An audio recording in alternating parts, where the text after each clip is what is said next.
And then I can only describe it as like a demonic shout in my right ear. Just says, Benjamin! After a few moments, they go, yeah, I see it too.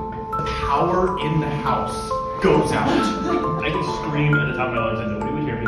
Now, like, I see it moving closer, and everyone screams. And I heard a voice just whispering my name over and over, just saying, Ben.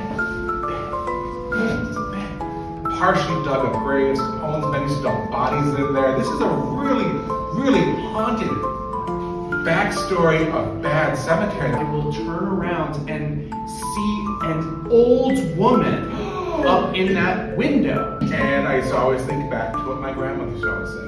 The dead can't hurt you, only the living can.